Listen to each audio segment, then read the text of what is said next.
అందరికీ నమస్తే. ఈరోజు ఈ వీడియోలో మనం వినబోయే కథ ఏంటో తెలుసుకునే ముందు, కొత్తగా ఎవరైనా మన ఛానల్ చూస్తున్నట్లయితే తప్పకుండా ఒక లైక్ చేసి ఛానల్‌ని సబ్స్క్రైబ్ చేసుకోండి.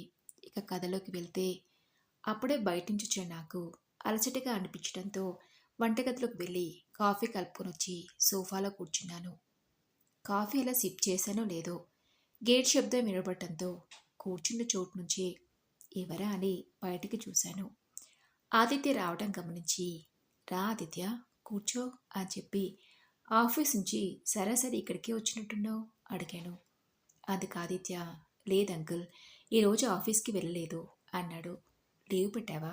ఏంటంత ముఖ్యమైన పని అడిగాను. అందుకు ఆదిత్య ఏం మాట్లాడకుండా మౌనంగా కూర్చుని నేలకేసి చూస్తున్నాడు.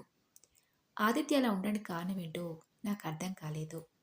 నేను తాగుతున్న కాఫీ కప్ని పూర్తిగా తాగకుండానే టేబుల్ మీద పెట్టి, కూర్చో ఆదిత్య, నీకు కూడా కాఫీ కలుపుకొని తీసుకొస్తానంటూ కిచెన్లోకి వెళ్ళబోతుంటే, వద్దంకుల్ అన్నాడు ఆదిత్య. పర్వాలేదు ఆదిత్య, ఇప్పుడే వస్తానంటూ వంటగదిలోకి వెళ్ళి కాఫీ కలుపుకొచ్చి ఆదిత్యకిచ్చి నేను కాఫీ కప్పును తీసుకొని ఇద్దరం కాఫీ తాగటం మొదలుపెట్టాం. ఆదిత్య వచ్చిన పనేంటో చెప్తాడనుకున్నాను కానీ ఏం మాట్లాడకుండా నిశ్శబ్దంగా కాఫీ తాగి కప్పు టేబుల్ మీద పెట్టాడు. విషయం ఏంటి అడగాల, లేక ఆదిత్య చెప్పే వరకు ఎదురు చూడాలని ఆలోచిస్తున్న లోపే ఆదిత్య తన జేబులో నుంచి ఓ ఉత్తరాన్ని తీసి నా చేతిలో పెట్టాడు. అదేంటో అర్థం కాక, ఏంటి ఆదిత్య ఇది అడిగాను. ఉత్తరం అంకుల్ అన్నాడు ఆదిత్య. అదే, ఎవరెవరికి రాసింది అడిగాను. అమ్మ రాసింది అంకుల్. ఉత్తరం రాసిపెట్టి అమ్మ ఇంటి నుంచి వెళ్ళిపోయింది అన్నాడు ఆదిత్య. ఆదిత్య చెప్పిన మాటలకు నాకు తెలియకుండానే ఉత్తరం నా చేతి నుంచి జారి కింద పడిపోయింది. కంగారు పడుతూ, అమ్మ ఎక్కడికి వెళ్ళింది ఆదిత్య అడిగాను. కింద పడిపోయిన ఉత్తరాన్ని తీసి నా చేతికిస్తూ, దీన్ని చదవండి అంకుల్, మీకే అర్థమవుతుంది అన్నాడు. మడిచున్న ఉత్తరాన్ని పూర్తిగా తెరిచి చదవటం మొదలుపెట్టాను. నాన్న ఆదిత్య, అభి, శైలు, నేను ఎక్కడున్నా నా పిల్లలందరూ క్షేమంగా ఉండాలని కోరుకుంటాను. ఇంతకాలంగా నా విషయంలో మీరందరూ ఇబ్బంది పడటం గమనిస్తూనే ఉన్నా. ఇక ముందు మీకు అలాంటి పరిస్థితి రావద్దని నేను ఒక నిర్ణయం తీసుకున్నాను. నాకు ఈ పరిస్థితి రావడానికి కారణం మీరే అని నేను మిమ్మల్ని తప్పుపట్టట్లేదు. మా రోజుల్లో అయితే ఉమ్మడి కుటుంబాలు ఉండేవి.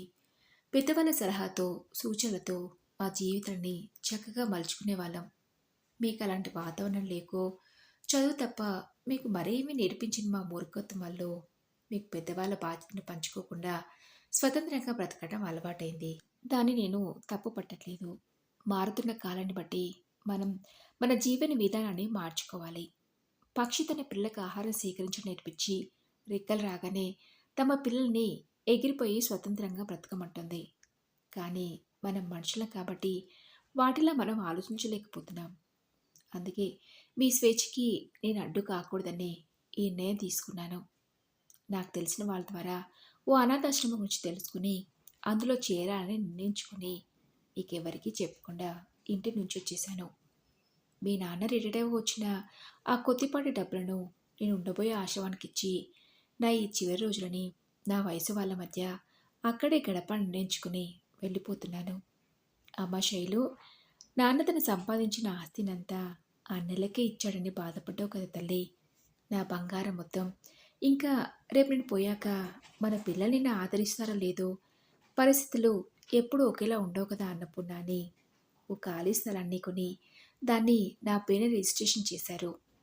ఇక మీదట ఎలాగూ నాకు దాని అవసరం లేదు కాబట్టి దాన్ని నీకు చెందేలా వీలునామా రాశాను. నా బంగారంతో పాటు ఆ స్థలం కాగితాలను కూడా భద్రపరిచి విశ్వనాథం అంకుల్కి ఇచ్చాను. ఆయన వాటిని నీకు అందజేస్తారు. మీకెవరికి నేను భారం కావద్దని ఈ నిర్ణయం తీసుకున్నాను. రేపు నేను చనిపోయాక ఆ వార్త కూడా మీకు చేరవద్దని ముందుగానే నేను ఉండబోయే ఆశ్రమంలో నాకెవ్వరూ లేరని చెప్పాను. నా కళ్ళని ఐ బ్యాంక్కి, నా బాడీని మెడికల్ కాలేజ్కి డొనేట్ చేశాను. నా అంత్యక్రియల గురించి కూడా మీకు ఎలాంటి ఇబ్బంది ఉండకూడదని, నా అలాంటి పరిస్థితి మరెవరికి రావద్దని కోరుకుంటున్నాను. ముఖ్యంగా నా పిల్లలు ఎవరికి నాకు పట్టిన గతి పట్టొద్దని ఆ భగవంతుని వేడుకుంటూ మీ నుంచి సెలవు తీసుకుంటున్నాను. ఇట్లు మీ అమ్మ అన్నపూర్ణ అని రాసింది. ఆ ఉత్తరం చదువుతూనే నా కళ్ళు నీళ్లతో నిండిపోయి, నిజంగా ఆ అన్నపూర్ణ విశాల దృక్పథానికి తనని అభినందించకుండా ఉండలేకపోయాను.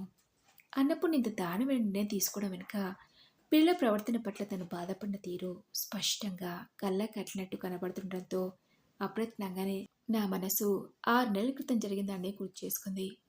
ఆ రోజు మూర్తి దశదిన కర్మ పూర్తయింది. అందుకోసం వచ్చిన బంధువులు తెలిసిన వాళ్ళంతా వెళ్ళిపోవడంతో ఇక నేను కూడా బయలుదేరదామని చావు ఇంట్లో వెళ్ళొస్తానని చెప్పకూడదని వాళ్ళెవ్వరికీ చెప్పకుండానే బయటికి రాబోతుంటే మూర్తి కొడుకులిద్దరూ తలని ఇక మీదట ఎవరు చూసుకోని దాని మీద చర్చించుకోవడం వినబడి నా వంతుగా ఏదో చెప్పాలనిపించి అన్నపూర్ణ గది వైపు చూశాను. తన గదిలో నిద్రపోతుండని చూసి మూర్తి పిల్లలందరినీ బయటకు పిలిచి వాళ్ళ పక్కన నేను కూర్చుని, ఏంట్రా మీ బాధ? చాలాసేపటి నుంచి అమ్మని ఎవరు తీసుకెళ్ళిన దాని మీద చర్చించుకుంటున్నారు. అయినా అమ్మను మీరెవరు తీసుకెళ్తే ఏంటి? మీ అందరికీ ఆవిడ అమ్మే కదా అన్నాను. అందుకు మూర్తి పెద్ద కొడుకు ఆదిత్య, అమ్మ నేను ఎందుకు తీసుకెళ్ళాలి అంకుల్? నాన్న తను సంపాదించిన మొత్తంలో ఎక్కువ డబ్బులు తమ్ముడు చదువు కోసం వాడు ఈ మధ్యనే కొన్న ఫ్లాట్ కోసం ఇచ్చాడు. నాన్న వాడికంటే ఎక్కువ నాకేమి ఇచ్చాడని అమ్మ నన్ను తీసుకెళ్ళమంటారు అడిగాడు ఆదిత్య. అన్న మాటలకి మూర్తి చిన్న కొడుకు అభి, అదేంటన్నయ్య, ఉన్నదంతా నాన్న నాకే చెంటుగా మాట్లాడుతున్నావు. నేను అమెరికా వెళ్ళడానికి నాన్న నాకు బోలెడు డబ్బు ఖర్చు చేశాడని నాన్న పేరున ఉన్న 2 ఖాళీ స్థలాన్ని నీ పేరు రాయమని బలవంత పెట్టి రాయించుకోలేదా అన్నాడు అభి. అందుకు ఆదిత్య, ఇచ్చాలే పెద్ద, అదంతా అమ్మిన నా చదువు కోసం నిన్ను అమెరికాకు పంపించడం కోసం చేసిన ఖర్చింత కాదు అని ఇద్దరు అన్నదమ్ముల మధ్య మాట పెరిగి గొడవకు దారి తీస్తుండడంతో, అదేంట్రా, మీ అమ్మానాన్నలు మీకు ఆస్తిస్తేనే చూసుకుంటారా? మీకు జన్మనిచ్చి ఈరోజు మీరు ఈ స్థాయికి చేరేలా జీవితాంతం మీకోసమే కష్టపడ్డారు. అది చాలదా అని అడిగాను. నా ప్రశ్నకు వాళ్ళ దగ్గర ఎటువంటి సమాధానం రాకపోవడంతో, చెప్పండ్రా, అమ్మని మీలో ఎవరు చూసుకుంటే ఏంటి? మీ నాన్న పోయి పట్టుమని 15 రోజుల గడవక ముందే తల్లి బాధ్యత నాది కాదంటే నాది కదని గొడవ పెట్టుకుంటుంటే మీ అమ్మ మనసు ఎంత బాధపడుతుందో ఎప్పుడైనా ఆలోచించారా అడిగాను. నా మాటలకు ఆదిత్య, ఎలాగో నాన్న రిటైర్కి వచ్చిన డబ్బులు అమ్మ దగ్గరే ఉన్నాయి, వాటిని కూడా వాడినే తీసుకోమని అమ్మని కూడా వాడినే చూసుకోమండి అన్నాడు ఆదిత్య. తన అన్నయ్య మాటలకి అభి, నా చదువులకి తమ్ముడికి పెట్టినంత ఖర్చు పెట్టలేదని వాడికి ఇచ్చినన్ని ఆస్తిపాస్తులు నాకు ఇవ్వలేదంటున్నావు కదా. అమ్మ దగ్గర ఉన్న డబ్బులు తీసుకుని అమ్మ బాధ్యత కూడా నువ్వే తీసుకో అన్నయ్య అన్నాడు అభి. అందుకు ఆదిత్య సుముఖంగా లేని విషయం నాకు అర్థమైంది. తల్లి దగ్గర డబ్బులుండి కూడా తల్లిని తమ వెంట తీసుకెళ్ళి చూసుకోవడానికి నువ్వు చూసుకోవాలని గొడవ పెట్టుకుంటున్నారంటే, పోనీ తల్లి బాధ్యత తీసుకుంటే వాళ్ళ భార్యలతో ఏదైనా సమస్య ఏమో, అందుకే అలా ప్రవర్తిస్తున్నారేమో అనుకుని మూర్తి కూతుర్ని అడిగాను. అమ్మ శైలు, అన్నలిద్దరూ అమ్మని తమ వెంట తీసుకెళ్ళడానికి ఇబ్బంది పడుతున్నారు. పోనీ అమ్మ నువ్వే తీసుకెళ్ళొచ్చు కదా అన్నాను. అందుకు శైలు, వాళ్ళ అన్నయ్యలకి మాత్రం తీసిపోకుండా 2 కొడుకులుండి కూడా నేనెందుకు అమ్మని చూడాలి? అన్నయ్యలతో సమానంగా నేను చదువుకుంటాను నాన్న అంటే, అప్పుడు ఆడపిల్లవి నీకెందుకమ్మా అంత పెద్ద చదువులని డిగ్రీ వరకే చదివించి నాకు పెళ్లి చేసి అత్తారింటికి పంపించారు.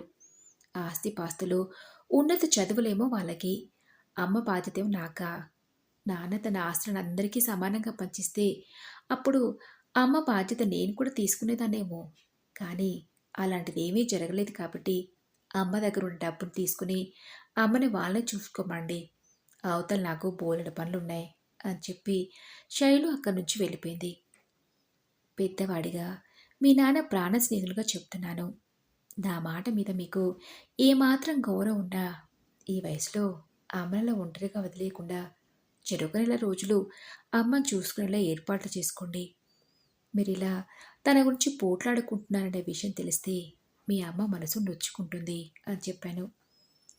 వాళ్ళకది మింగుడు పడకుండా నా మాట మీదున్న గౌరవంతో సరైనట్లుగా తలాడించడంతో నేను అక్కడి నుంచి వచ్చేశాను. నేను మూర్తి వాడు చనిపోయే ముందు రోజు వరకు కూడా సాయంత్రం 5 అయిందంటే గంట కొట్టినట్టు వాడింటికి వెళ్ళి అక్కడి నుంచి మేమిద్దరం కలిసి వాకింగ్కి వెళ్ళేవాళ్ళం. వాడి దశదిన కర్మ పూర్తయిన రోజు నుంచి మళ్ళీ నేనెప్పుడూ అటువైపు వెళ్ళింది లేదు. అన్నపూర్ణ కూడా తన కొడుకుల దగ్గరే ఉంటుందని తెలిసింది. ఆ తర్వాత ఎప్పుడూ తన్ని కలిసి మాట్లాడేది లేదు. కానీ తనెవరికీ చెప్పకుండా ఇంట్లో నుంచి వెళ్ళిపోయిందంటే మూర్తి కొడుకులకు నేనంత చెప్పినా ప్రయోజనం లేకుండా పోయిందన్నట్టు. తండ్రి చనిపోయి 6 నెలలైనా గడవకుండానే చచ! ఎంత దుర్మార్గులు! ఇద్దరు చేతికెదిన కొడుకులుండి కూడా అన్నపూర్ణకి అలాంటి పరిస్థితి రావడం ఏంటి అని ఆలోచిస్తున్న నేను, అంకుల్, అంకుల్ అన్న ఆదిత్య పిలుపుకి ఉలిక్కిపడి గతం నుంచి తేరుకున్నాను. తల్లి తమతో ఎవరికి చెప్పపెట్టకుండా కడుపున పుట్టిన ముగ్గురం పిల్లలమే ఉండి కూడా ఎవరూ లేనిదానిలా అనాథాశ్రమంలో ఉంటానని ఉత్తరం రాసి వెళ్ళినందుకు ఆదిత్య పశ్చాత్తాప పడుతున్నాడు అనుకున్నాను. కానీ ఆదిత్య మొహంలో ఎటువంటి పశ్చాత్తాపం కనిపించలేదు సరికదా. చూశారా అంకుల్, అందరిలో మా పరువు తీయడానికి అమ్మ ఇటువంటి నిర్ణయం తీసుకుంది. ఎలాగో వృద్ధాశ్రమంలో ఉండాలని నిర్ణయించుకున్నప్పుడు ఆ డబ్బైనా మాకిచ్చి వెళ్ళిందా? ఇంతకాలంగా నాన్న అమ్మ పేరున కొన్న ఖాళీ స్థలం విషయం మాకెవ్వరికీ చెప్పకుండా దాచుంచి దాన్ని కూతురికిచ్చేసింది. కూతురు కన్నా మాకేం ఎక్కువిచ్చిందని అంకుల్ అని విసుక్కున్నాడు ఆదిత్య. ఆ క్షణంలో ఆదిత్యం చూస్తే లాగిపెట్టి ఒకటి ఇవ్వాలనిపించింది. కానీ పద్ధతి కాదని నన్ను నేను కంట్రోల్ చేసుకున్నాను. ఏదైతే జరగొద్దని మీ నాన్న అనుకున్నాడో అదే జరిగాక ఇప్పుడు ఈ ఉత్తరం నాకు చూపించి మాత్రం ఏం ప్రయోజనం అన్నాను. అందుకు ఆదిత్య, రేపెప్పుడైనా అమ్మ మా దగ్గర ఉంటుందని తెలిసి మీరు మమ్మల్ని అడుగుతారని, అమ్మ దగ్గర ఉన్న డబ్బులు మేమేదో లాగేసుకుని దాని ఇంట్లో నుంచి వెళ్ళగొట్టామనుకుంటారని ఈ విషయం మీకు తెలియజేయడానికే వచ్చాను అంకుల్ అన్నాడు ఆదిత్య. ఆదిత్య మాట్లాడే ఒక్కో మాటకి నాకు కోపం పెరిగిపోయి మరి కాసేపు ఆదిత్య నా కళ్ళ ముందే ఉంటే నేనేం చేస్తానో ఏమోనని, ఆదిత్య ప్లీజ్ అని బయటకు వెళ్ళు అన్నట్లు చేయి చూపించాను. వారు మాట్లాడకుండా లేచి వెళ్ళిపోయాడు ఆదిత్య. అసలు వీళ్ళు చేసిన తప్పేంటో వీళ్ళకిప్పటికీ అర్థం కాదా? ఈ రోజుల్లో పిల్లలంతా ఇలానే ఉన్నారా, లేక ఎవరో అన్నట్టు నూటికో కోటికో ఒక్కరా? నా భార్య బ్రతుకున్నంత కాలం మాకు పిల్లలు లేరని బాధపడింది. కానీ మాకు పిల్లలు పుట్టి ఉంటే ఏదో ఒక రోజు వాళ్ళ వల్ల బాధపడాల్సి వస్తుందని నాకు ఈ రోజు తెలిసింది. అందుకే అన్నాడేమో మూర్తి ఓ రోజు నాతో అంటూ మూర్తి అన్న మాటల్ని గుర్తు చేసుకుని నేను మళ్ళీ గతంలోకి వెళ్ళాను.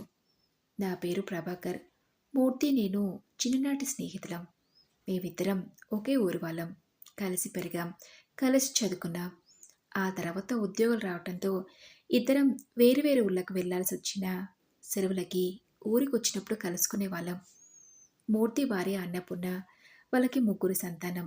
పెద్ద కొడుకు ఆదిత్య, రెండో వాడబి, కూతురు శైలు. మూర్తి తన పిల్లలందరినీ బాగా చదివించాడు. తన ఇద్దరు కొడుకులు మంచి ఉద్యోగంలో స్థిరపడ్డారు. పిల్లలందరికీ తన సంబంధాలు చూసి పెళ్లి జరిపించాడు. పిల్లలందరినీ పెంచి పెద్ద చేసి చదువు చెప్పించడమే కాక మూర్తి తన జీవితాంతం కష్టపడి సంపాదించిన ఆస్తిని కొడుకులిద్దరికీ పంచిచ్చాడు. మూర్తి నేను ఒకే వయసు వాళ్ళమైనా వాడికన్నా నా పెళ్ళి చాలా ఆలస్యంగా జరిగింది.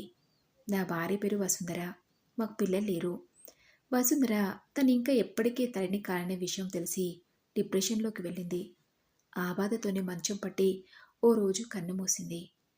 ఉద్యోగరీత్యా వేరే వేరే ఊళ్ళలో ఉంటున్న నేను, మూర్తి మేము రిటైర్డ్ అయ్యే నాటికి మాకు సొంత ఇల్లు ఉండాలని మా సొంతలో ఇల్లులు కట్టుకున్నాం. రిటైర్డ్ అయ్యాక ఇద్దరం తిరిగి సొంతూరికి చేరుకున్నాం. బాధ్యతలన్నీ తీరిపోయి పెద్దగా చేయాల్సిన ముఖ్యమైన పనులేమీ లేకపోవడంతో కాలక్షేపానికి రోజు సాయంత్రం పూటలా వాకింగ్కి వెళ్ళి కబుర్లు చెప్పుకునేవాళ్ళం. నా భార్య వసుంధర కాలం చేసిన మొదట్లో మాకు పిల్లలు లేని కారణంగా ఎవ్వరూ లేని ఒంటరివాణ్ణి. ఎందుకురా నాకు ఈ జీవితం అంటే, ముగ్గురు పిల్లలుండి నేను మాత్రం ఏం సంతోషంగా ఉన్నానని అన్నాడు మూర్తి. నాకు వాడేం మాట్లాడుతున్నాడో అర్థం కాక, ఏంట్రా మూర్తి నువ్వేం మాట్లాడుతున్నావు అన్నాను. అందుకు మూర్తి, అవును ప్రభాకర్, ఈ కాలం పిల్లలకి తల్లిదండ్రుల మీద ప్రేమెక్కడరా? ఎంతసేపు మీరు మాకేం సంపాదించారు? ఒకరికి ఎక్కువ ఒకరికి తక్కువ ఇచ్చే కంటే పూర్తిగా ఇవ్వడమే మానేసినా బాగుండేది కదా అని ఎంతసేపు వాళ్ళ స్వార్థపు మాటలతో బాధ పెడతారే కానీ వాళ్ళ కోసం జీవితాంతం కష్టపడి తల్లిదండ్రులే అర్థం చేసుకోరు. వయసైపోయిన వాళ్ళతో ఓ 4 మాటలు ఆప్యాయంగా మాట్లాడదామని ఉండదు. ఎప్పుడైనా వాళ్ళని చూడాలనిపించి వాళ్ళ ఇంట్లోకి వెళ్ళా మమ్మల్ని పలకరించే సమయం లేదంటారు. నా పెద్ద కొడుకు ఆదిత్యకి తన తమ్ముళ్ళ వాడిని ఎంఎస్ చదివించడానికి అమెరికా పంపించలేని కోపం. ఆ సమయంలో నా చేతిలో డబ్బులెక్కడివిరా మూర్తి. అప్పుడు చిన్నవాళ్ళిద్దరూ కాలేజీ చదువులో ఉన్నారు. ఓవైపు వయసైపోయిన మా అమ్మానాన్నలు, ఇంటి ఖర్చులు, అప్పుడు వచ్చే జీతానికి వాళ్ళందరినీ ఆ మాత్రం చదివించడమే గొప్ప. వాళ్ళది అర్థం చేసుకోకుండా నాకన్నా తమ్ముడినే గొప్ప చదువులు చదివించాలనే కోపం. కొడుకులిద్దరు ఇలా ఉంటే నా కూతురు ధోరణి మరోలా ఉంది. అన్నయ్యలు చదివించినట్టు నన్ను చదివించలేదనేది తన కోపం. ఏంటోరా, నా పిల్లల ప్రవర్తన చూస్తుంటే ఒక్కోసారి భయంగా ఉంటుంది. రేపు నాకేదైనా అయితే అన్నపూర్ణ పరిస్థితి ఏంటి? అసలే తను ఒట్టి అమాయకురాలు.